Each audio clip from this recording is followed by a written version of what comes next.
Weapons is a film recently released by Zach Krieger. I went and saw it on opening night, and I'm not gonna lie, I was confused when I left the theater. I will warn that spoilers are gonna kinda be in the rest of this video, so for my spoiler-free review, I give it 7.5 out of 10. I really liked it. So, quickly, what is Weapons about?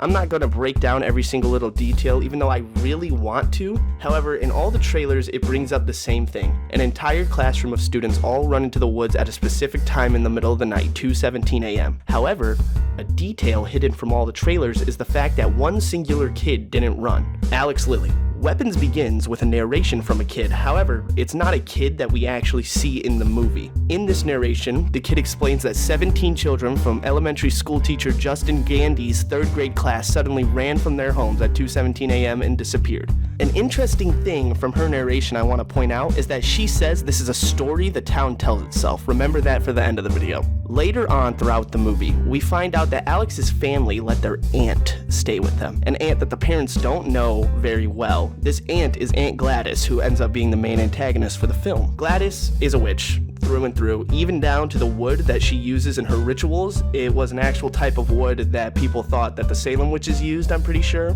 We find out that she's behind the disappearance of the children and that they are all sitting idly in the basement of Alex's house. The movie ends with all the children ripping Gladys apart, and the narrator saying that some of them are just learning to talk again after the incident.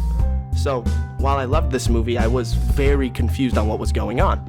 So here's what I think it might. Hey guys, Editing Nick here. I just wanted to pop in and say that I forgot to mention this while I was recording the video, but Zach Krieger did say that each character in Weapons is based off a reaction he had to his friend's death. So Weapons is 100% personal film for Zach Krieger. It's about him grieving his friend's death. So, yeah. Don't really, I don't know, take what I say with a grain of salt.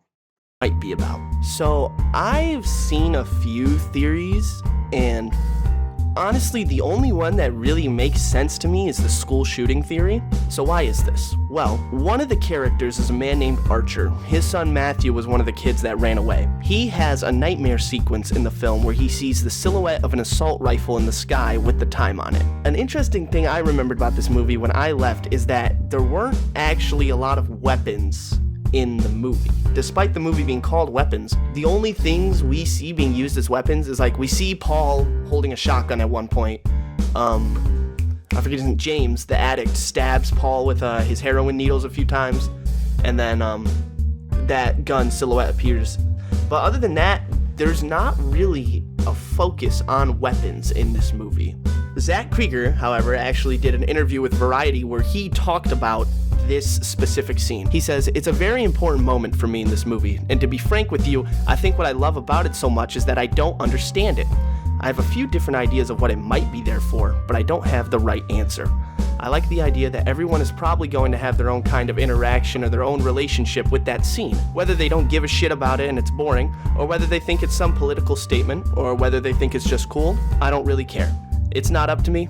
I just like that it's there." How a community reacts towards an incident like this, a mass tragedy, is kind of the same way that the community reacts towards the disappearances. Even the memorials that you see in the movie are kind of like actual memorials you would have seen for mass tragedies. And even though Zach Krieger says it wasn't his intent for Weapons to be an allegory, it makes a lot of sense. One scene that really sticks with me for some reason when I think about this theory is that in that same nightmare scene where Archer sees the rifle, he apologizes to his son for never telling him he loved him. In all reality, this scene is most likely symbolic of the friendship between Zach Krieger and Trevor Moore and Zach's grief over his friend's death. Through the lens of this allegory, though, I think this makes a case for Matthew being the shooter if this is true. The only reason I think this is because other than Alex, we never really get any character developments on the missing kids, other than Matthew. Does this mean Alex was the only survivor?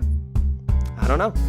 To end this shorter video, I wanted to point out a line that the child narrator says, and I remember I brought it up at the beginning of this video, but it's when she says that this is a story that the town tells itself about what happened. So maybe what we're seeing is we're not seeing what actually happened. We're seeing the town coping with what happened and the story they're choosing to believe. And at the end, when the child says that they've just started talking now, I believe that means they've just began talking about their trauma. I know this video is very short, and I know I don't really have a lot here, but I really wanted to make a YouTube video. And I know I'm really late. I know there's like 10,000 other videos about this movie already. And I didn't even get to mention my favorite character in this entire film, Marcus Miller. God, I love Marcus. He's my favorite character in this entire movie. Right next to James. James and Marcus are the two best characters in Weapons, but I'm really excited for Resident Evil. I know this is random, but I'm really excited to see Zach Krieger's Resident Evil. But that's the end of this video. Thank you all for watching. I'm hoping I'll make more videos like this. I just started college though, so might be few and far between uploads wise, but I'll still try my best. If you've made it this far, thank you so much for watching and have a good day.